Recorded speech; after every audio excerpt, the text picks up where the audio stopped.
Yeah. So we can just kind of take a moment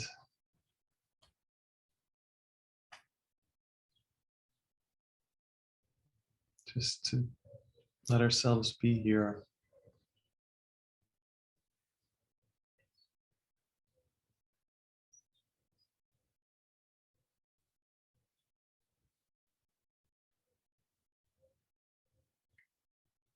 And today's workbook lesson is lesson 142. My mind holds only what I think with God. And the review lessons are: I thank my Father for his gifts to me.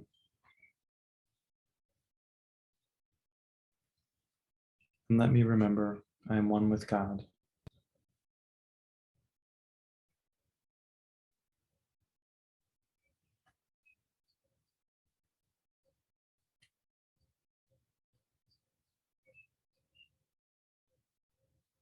And as we go within, we can just really sit with these thoughts.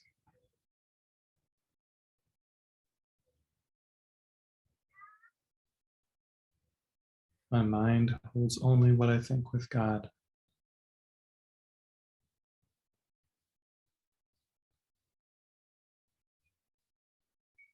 I thank my Father for his gifts to me.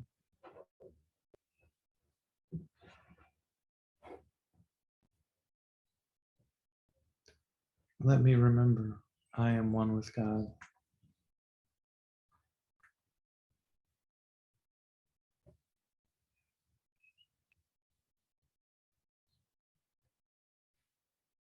Yeah, like, let me remember I am one with God.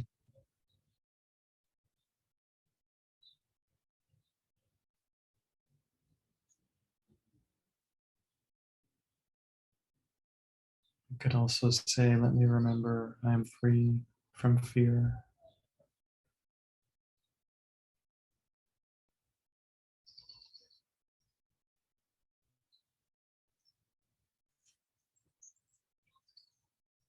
Let me remember that worry is unjustified.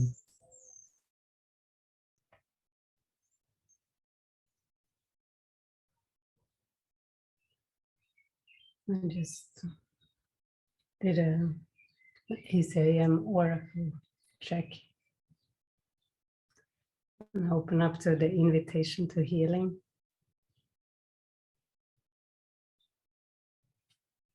Jesus says here,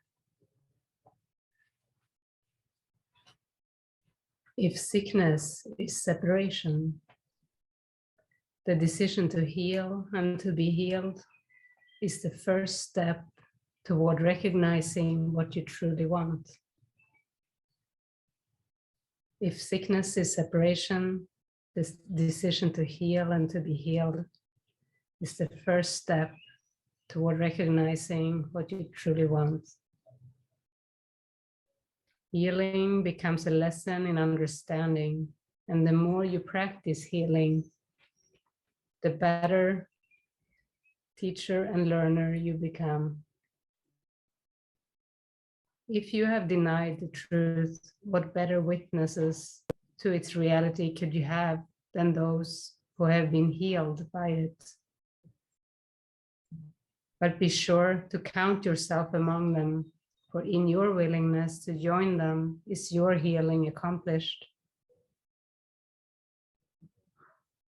Every miracle that you accomplish speaks to you of the fatherhood of God. Every healing thought that you accept, either from your brother or in your own mind, teaches that you are God's son. It teaches you that you are God's son. In every hurtful thought you hold, wherever you perceive it, lies the denial of God's fatherhood and of your sonship. In every hurtful thought you hold, wherever you perceive it, lies the denial of God's fatherhood and of your sonship. And denial is as total as is love. This makes it so simple. When we hear this message, we understand it's all about our own mind. It takes it back to that responsibility. Because if you sense every thought you have, if you notice every thought you have, you will feel if it is an attack thought or if it's a thought of healing. If it brings your brothers further away from you or closer. If it brings the awareness of God further away or closer. Every tiny thought does either of those two. You can heal only yourself, for only God's Son needs healing. You can heal only yourself, for only God's Son needs healing. So that tells us what you are. You are God's Son, but you can only heal yourself. You can't see the error outside and fix it. Everything in your awareness is your opportunity to heal your mind. Even if it is seen outside, even if it's seen out there in that one or this one or that circumstance.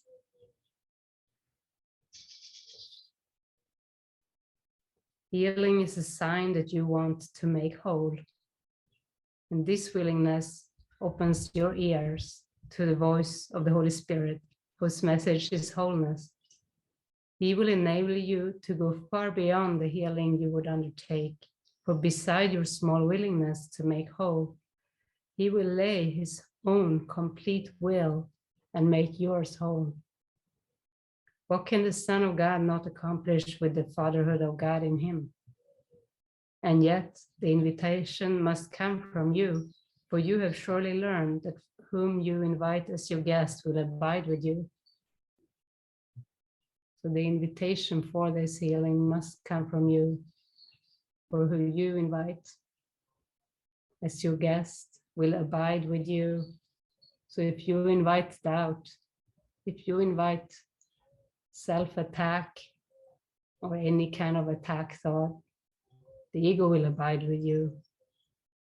The ego will be your guest. But if you invite healing thoughts, the Holy Spirit will abide with you, and connection is the result,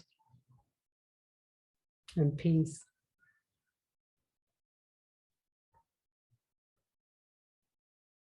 The Holy Spirit cannot speak to an unwelcoming host because he will not be heard. The eternal guest remains, but his voice grows faint in alien company. He needs your protection only because your care is a sign that you want him. Think like him ever so slightly, and the little spark becomes a blazing light that fills your mind so that he becomes your only guest.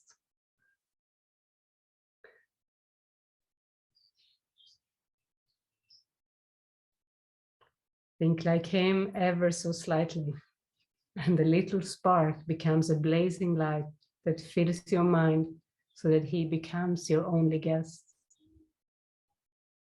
Whenever you ask the ego to enter, you lessen his welcome. He will remain, but you have allied yourself against him.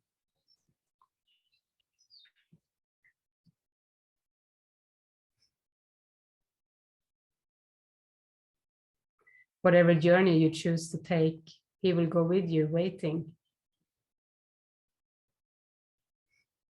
Still there, even when we choose the wrong mind. You can safely trust his patience, for he cannot leave a part of God. Yet you need far more than patience. You will never rest until you know your function and fulfill it, for only in this can your will and your Father's be wholly joined.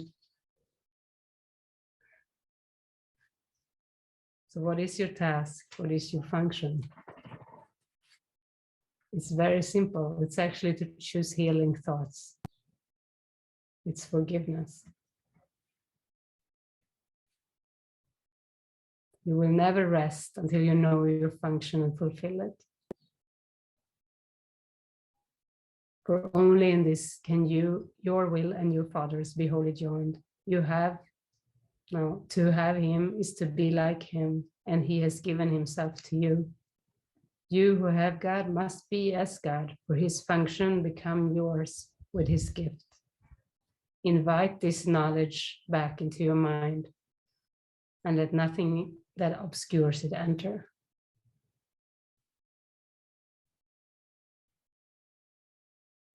The guests whom God sent you will teach you how to do this, if you but recognize the little spark and are willing to let it grow. Recognize the little spark of spirit inside your mind, in your heart. And you can't force it to grow. It's not in your power, but you recognize it and allow it restfully. And it doesn't even grow because it is already everything. But it will grow in your awareness of it. And we do it again. If we find ourselves get lost again, check in again what kind of thoughts we choose. Healing thoughts or separation thoughts.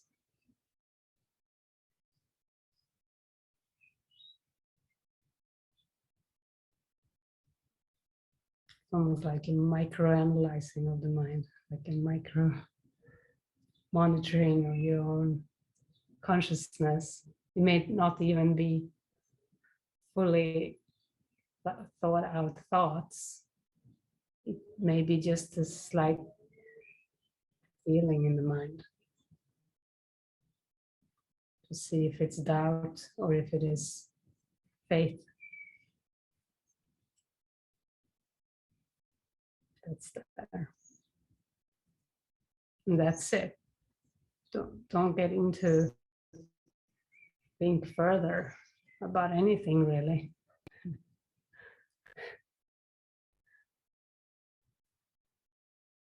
Because we're not here to analyze. We're not here to understand the separate self. It can't be understood.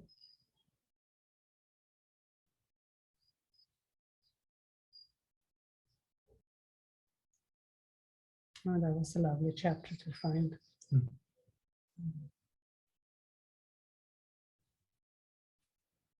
Your willingness doesn't even need to be perfect because his is. Even if you have a partial willingness, he's saying that's okay. Because his willingness is perfect for you.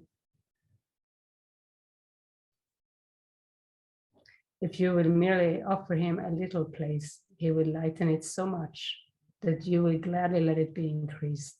And by this increase, you will begin to remember creation. So you can start opening the door just a little, let the light in, and you will like it so much that you will just let it take over or increase. You will begin to remember creation. Would you be a hostage to the ego or host to God? You will accept only whom you invite. Yeah.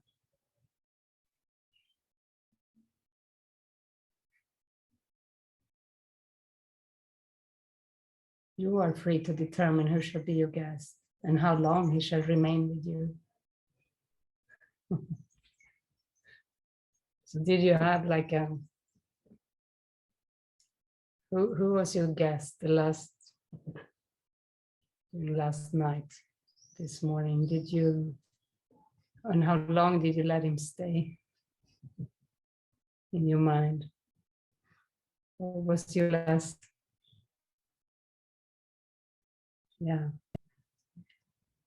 Who was your last guest and how long was he with you?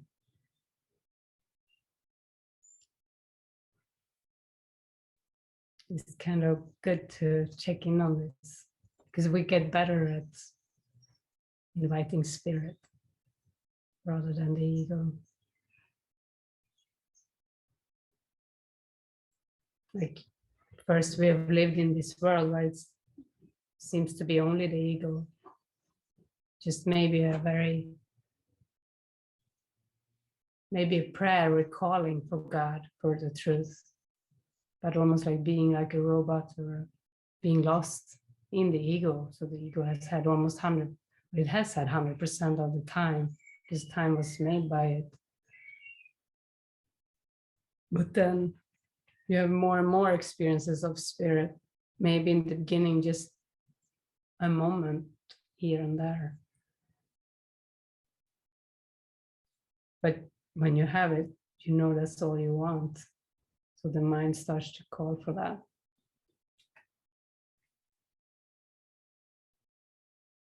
And then as we do mind training to invite the truth more, we have longer stretches. But in the beginning, it's almost an effort to change our mind. And we have to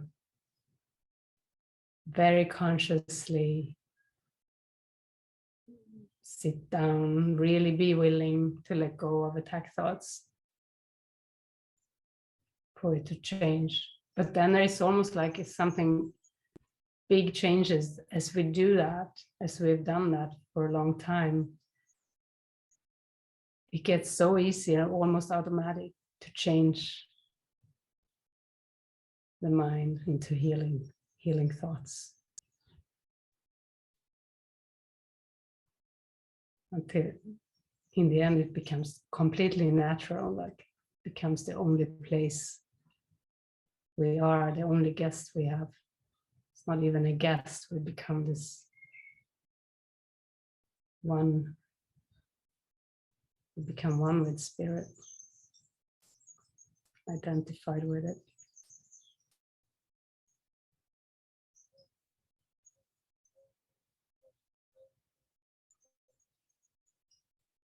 But I remember a time when it was crucial, like I felt like I was in my right mind and then I lost it. I had something happen and then for me, became very harsh with myself. So that was not so good. But I regretted that I said something or did something that led me into the ego mind, because then it took so long, it took days, it was hard to come back.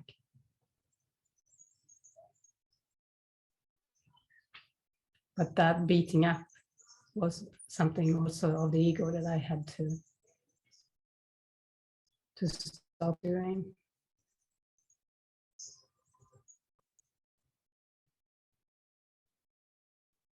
And even I had to say to myself, well, what do I know? How can I know what should have happened? And kind of with everything coming to more and more acceptance.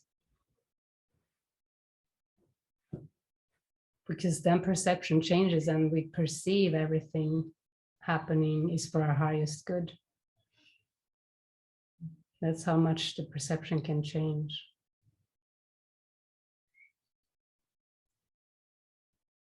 That's true perception. That's why Jesus can say, what if you but knew that everything that happens to you, past, present, and events to come, are gently planned by one who has your best interest at heart. He can clearly say that because with true perception, everything is that way. There is nothing that happens against you or against that. So that's the forgiven perspective.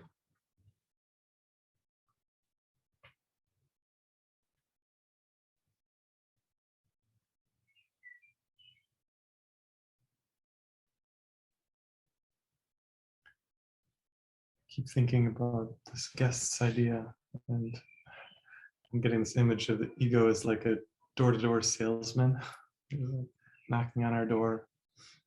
In the beginning, we let him in way too much, right? He's selling us like guilt and fear, and then we start to catch on. Like, no, I don't want any. You can't come in.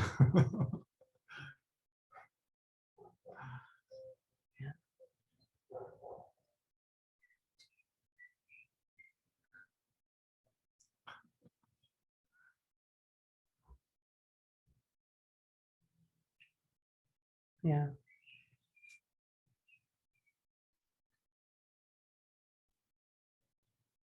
Don't want to buy your gifts.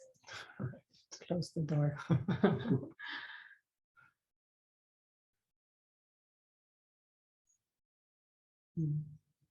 Yeah, that's good. That's how good we have to become at seeing it. I think every time we bought into the ego, it's because we hardly noticed. Maybe at times we actually are aware, we choose it. But often we're not aware. It kind of, something seems to happen and we get thrown off. And that's the time to be gentle, because that's just the forgiveness process. See further into the mind, what's going on.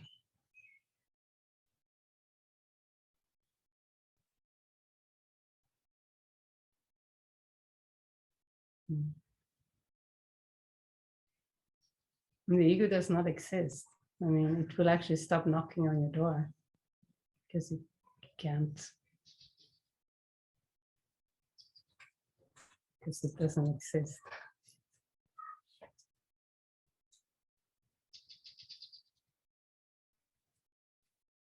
Jesus says, the more you face fear, the less you see of it. The more you look at fear, the less you see of it. Did you want to share? Solveig, maybe? You go, Laurie.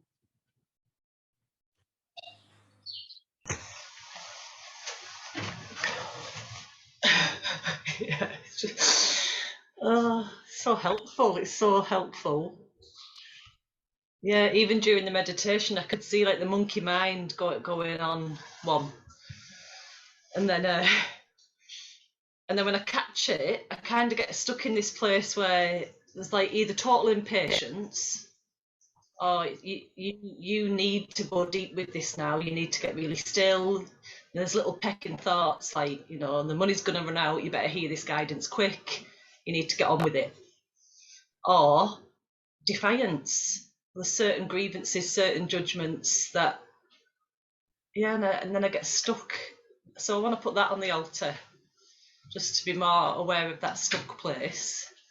But even, yeah, what am I inviting in? Because in my mind, I have a little process. Like I've got to say, oh, well, this needs forgiving. And then I'm in this place where I just have to wait for Holy Spirit to, but yeah, right. To see that. That's interesting, yeah. As if the Holy Spirit is slow or take his time or doesn't want to help you immediately. Yeah, and it's my unwillingness to get really still and present, and sometimes, and I don't want to, you know, I just don't want to make it an effort. Sometimes I'm almost skipping into the meditations. Can't wait to, yeah. There was a little cutout there. What did you say? Sometimes I'm like skipping into the meditations. Not often, but sometimes that happens where I'm really looking forward to. Yeah, and I've had this feeling for a few days like Jenny's just not going to let me. She's not going to tolerate my bullshit for much longer. Like, you're really going to call me out on, and part of me really wants that. What do you want me to say? I don't know, probably just pull me up, like when. Yeah, and I know you already do that. I feel like there's certain ways that you do that. You can give me a look sometimes, and I think, right, I'm off. I'm off here, or I'm just talking over it, or you know. But yeah.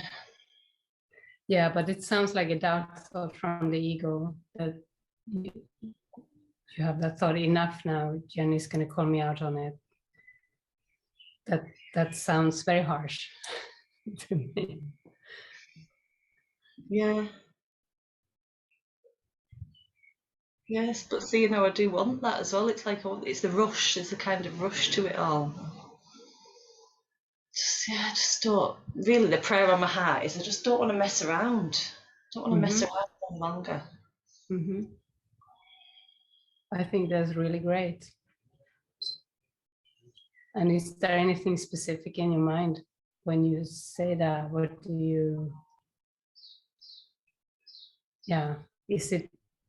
This is the desire for God, but is there something in form that you see?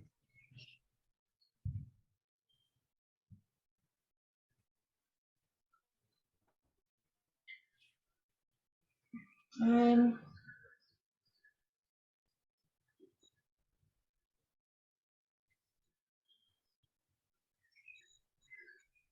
don't know. No, I don't think so. Probably just the same thing, impatience, and yeah. Sometimes if there's stuff going on between me and Gareth, and I can see how it's all given, it's all working just perfectly.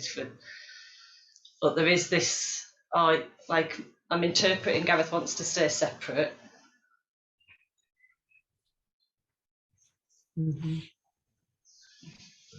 And it's the same feeling like, oh, we're just dilly-dallying around in this place where, and yeah, and then recognizing right now that yeah, these are the times when that spark, that powerful, I don't want to mess around anymore. I want, those moments when you have those perceptions, that prayer will become very powerful. But it's to God, and hand over your perception. And the message that comes to my mind is infinite patience gives immediate results. Yeah.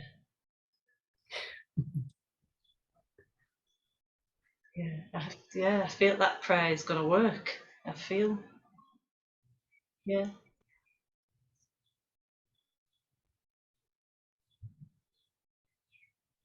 Yeah, just, yeah, what you said, it's never, what you're spotting in someone else.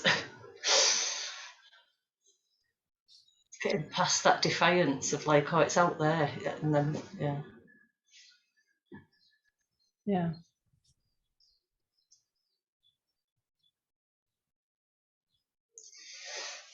Yeah. And when you are in a relationship, that's where you need to do the communication and the work too. That's where the healing lies too. To keep joining, sharing, talking things through, getting clear together. Yeah. Yeah. Yeah, like yeah, having the discernment to know, oh, this feels like a good time, a good time, not, yeah. Just still in it. So. Still use guidance, of course, to use guidance and check in. Yeah. Yeah. Yeah, I think that's it. Thank you. I love you, Spark.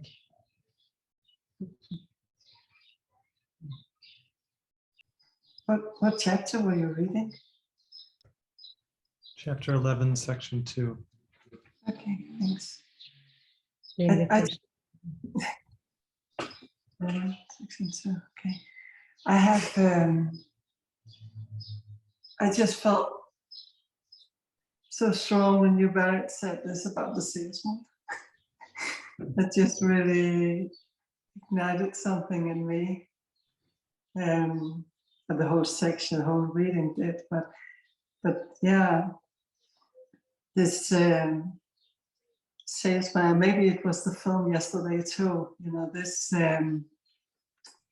oh, that's the kind of thing I avoid. I just want to, no, don't want to look there, definitely not the salesman. And so I you know, that just that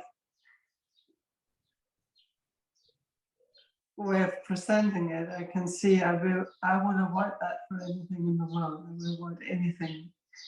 And then, you know, knowing and beginning to see that I need to look at this. I need to look at the salesman and says, no, thank you. Yeah, because if I'm avoiding, I'm not seeing anything. Yeah. Yeah. So this ducking and diving and it was such a good way to put it for me, because it's the thing that I've had all my life is these things stopping you on the street or calling you, and I'm you know, I'm not taking a phone if I don't know the number, because it could be a salesman. You know, it's so strong.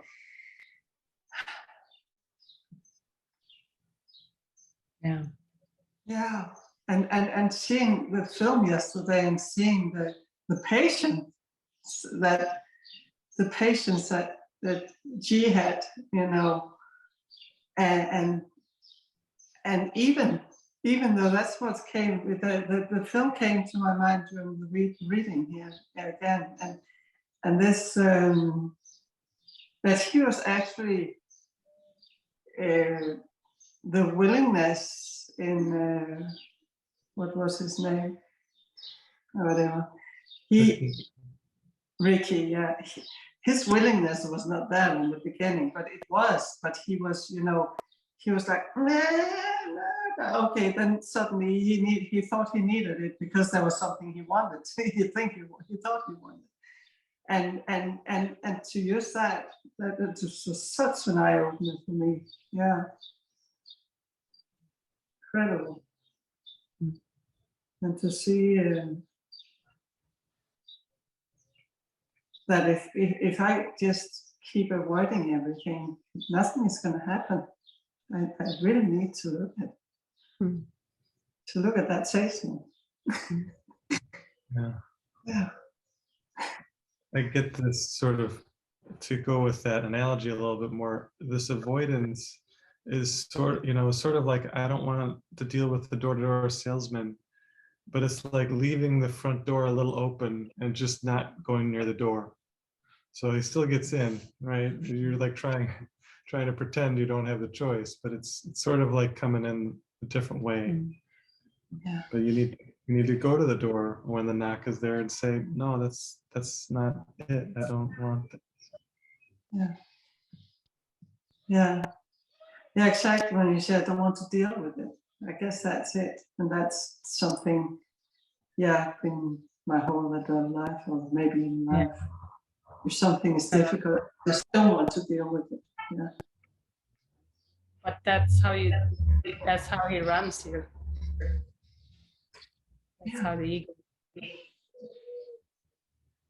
more unconsciously, you know, is coming in there.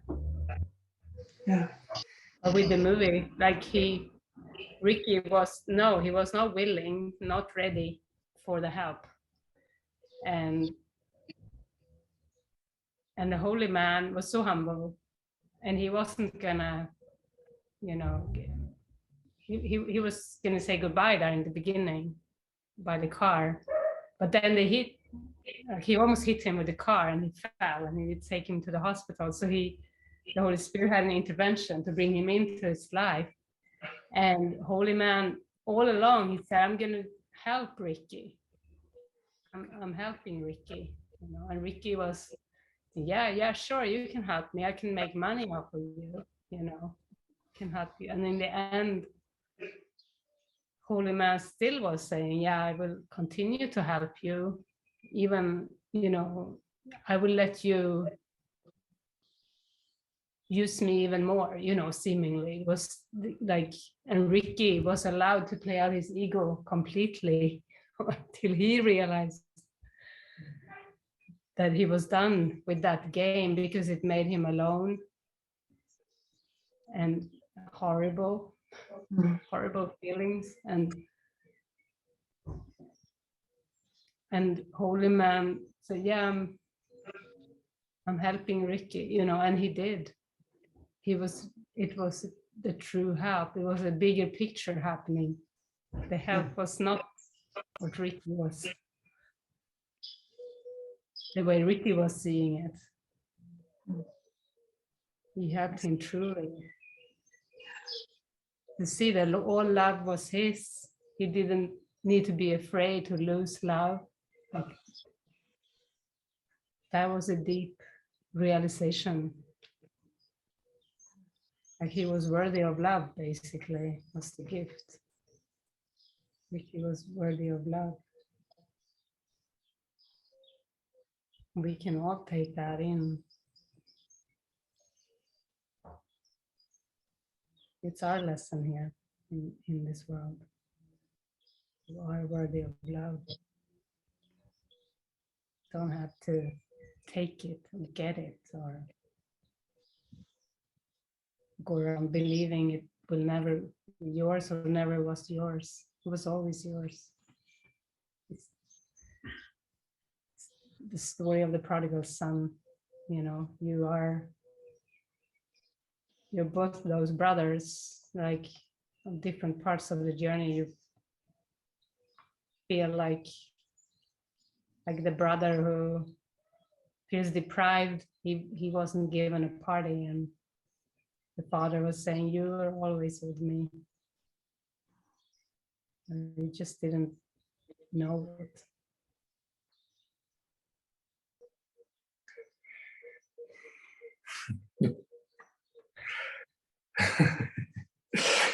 Yeah.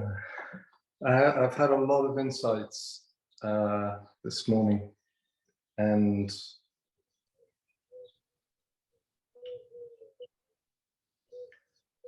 I feel fearful.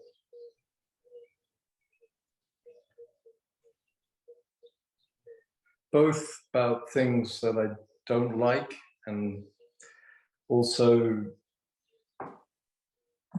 things that I like. Both seem quite difficult, positive experiences, if you like. So I felt really moved by all three statements in the lesson. I was just weeping at one point because I could feel the gifts, and I was really feeling hateful towards Solvay, and I could hear her speaking on the phone, and it felt like it was intruding, and I went into the hate and blaming, and I just realized, no, I can just join with spirit, and it's not, and I did, and I was just so grateful. I just couldn't say, really. It's just like, you know, the hatred's there, and that's not really nothing to do with Solvay. It's just hatred. And I just was really exploring resting in God. I didn't have to do anything. I was just so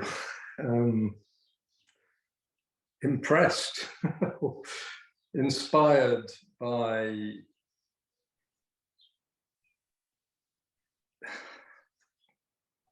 the truth, or the possibilities, or just the ease, or and just feeling, yeah, this is working, this is good, this is opening. And you know, and not long before I was this is hopeless. So, How long was he there? sorry, How long was he there? hopeless. The guest, the ego. Yes, not so long today. So I just, yeah.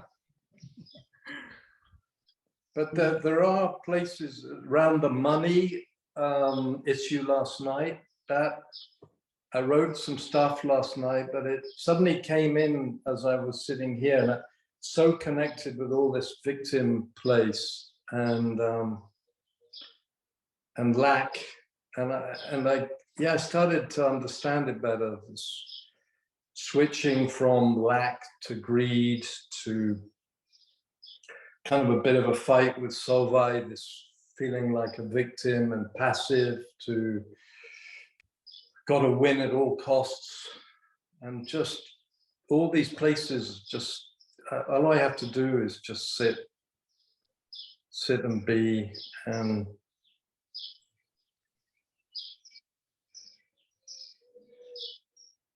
yeah, I can just see that I, still attached to being the victim and really don't want to acknowledge how controlling I am or how I'm victimizing. But that is kind of okay. It's shifting.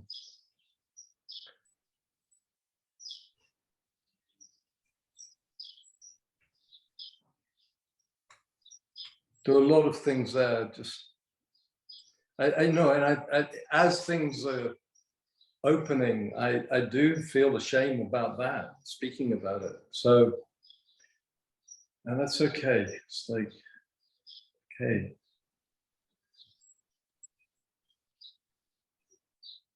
So it felt very big things I was looking at, and just, oh, okay. There's some part of me was just really nothing for me to do, just nothing for me to do other than just be here.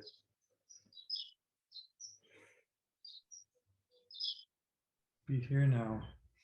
Yeah, now, yeah, I just love that phrase. I love that phrase.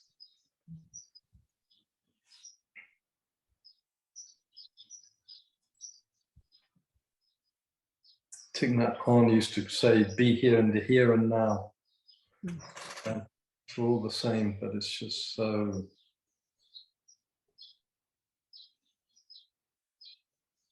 simple.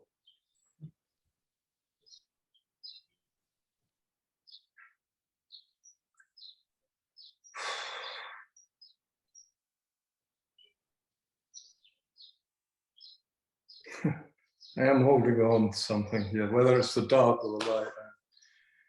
It's like I'm holding back a bit. And they're both here. I can feel both.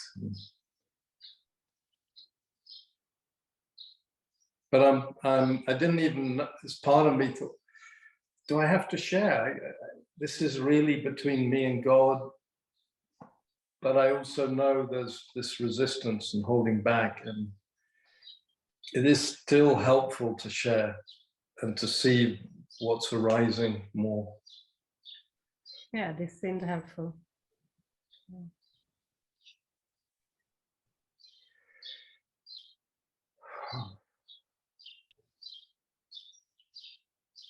We could give Gareth a little space too, if there was something. Thank you. Thank you, Peter. You want to speak, Gareth? Is that what you said? I didn't hear what you said. I invited you. I thought I saw something. I don't know. Do you want to share? Yeah.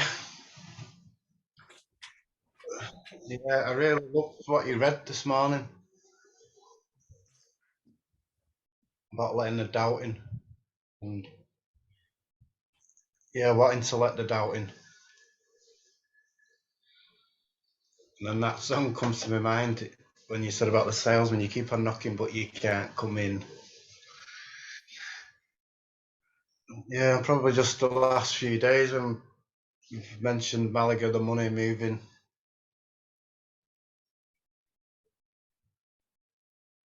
Yeah, I've chose that doubt.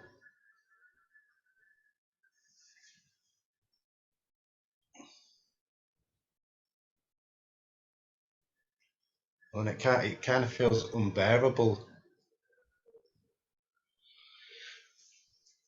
Like to move the kids' schools feels unbearable. There's been moments where I've probably been in the doubt for 2 days.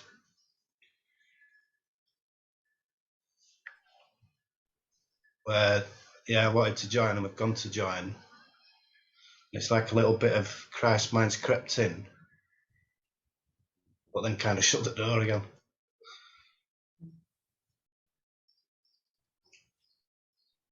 So I can see how I am. I'm noticing the doubts, trying to work with the doubts, there's like little bits of openings, and kind of shut them off again.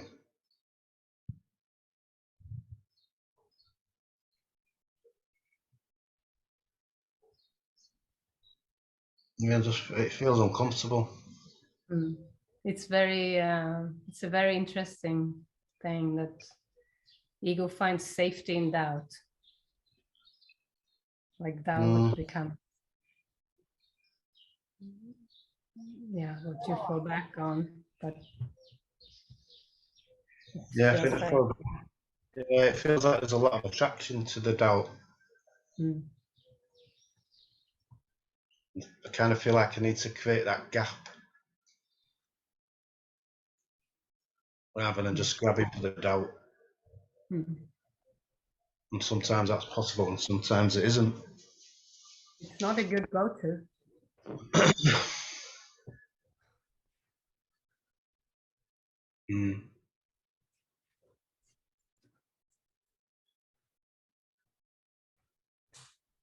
No.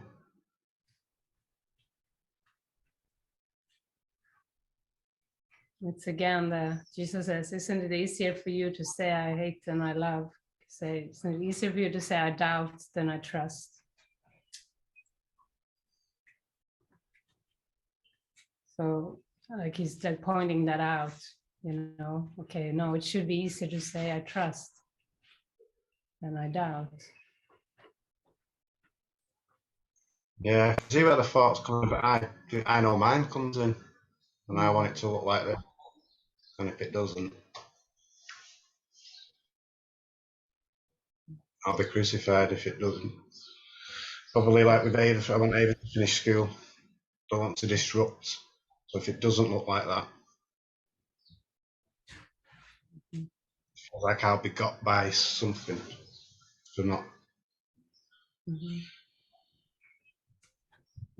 doing what I'm perceived to do.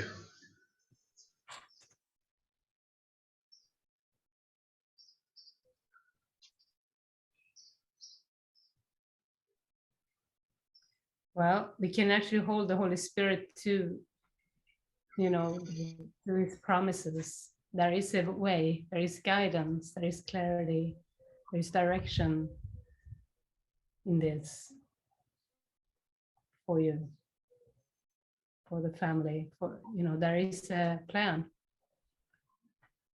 So it's to give it back, to say, well, show me, but then to trust it, even if there is a change of school. Yeah, there is moments of that when I think like it's not my plan. Exactly. It will, and there is little moments. Well, I seem to not let them come in. Seem to open the door, have a look, and then shut the door again.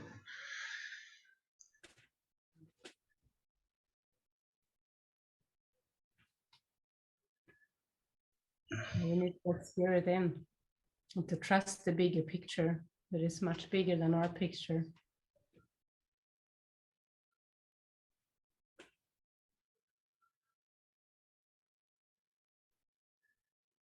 Yeah, I probably feel like there needs to be a release on that. I know. Always.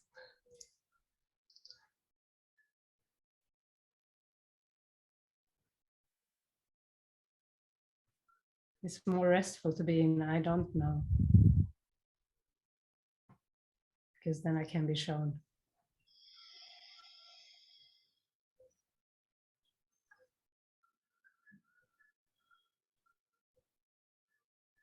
Yeah.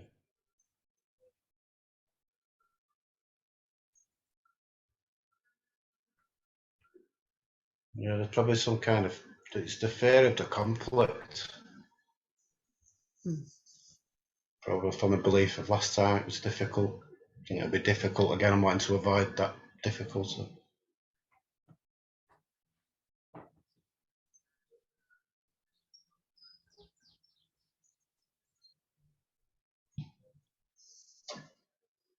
And there was a lot of healing last time around the difficulty.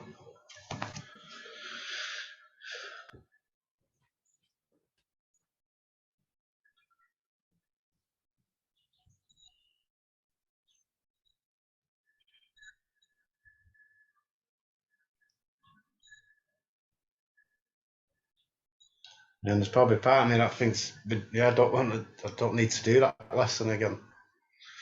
Like, it was probably too painful last time to do it again. But that's even, I can see that. That's just what I think's going to happen. So just what I'll be open to, yeah, it might not even be nothing like that, what I think. The lessons do become easier. Much, much easier.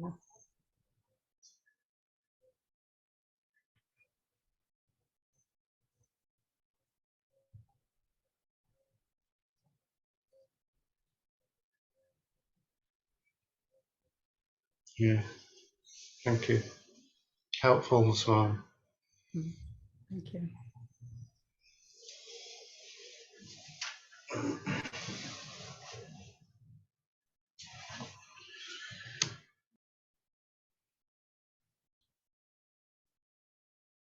And we can finish with this paragraph from the lifting of the veil, chapter 19, part 4. Forget not that you came this far together, you and your brother, and it was surely not the ego that led you here. No obstacle to peace can be surmounted through its help. It does not open up its secrets and bid you look upon them and go beyond them. It would not have you see its weakness and learn it has no power to keep you from the truth. The guide who brought you here remains with you, and when you raise your eyes, you will be ready to look on terror with no fear at all. But first, lift up your eyes and look on your brother in innocence, born of complete forgiveness of his illusions, and through the eyes of faith that sees them not. Okay, love you guys. Yeah. Lots of love.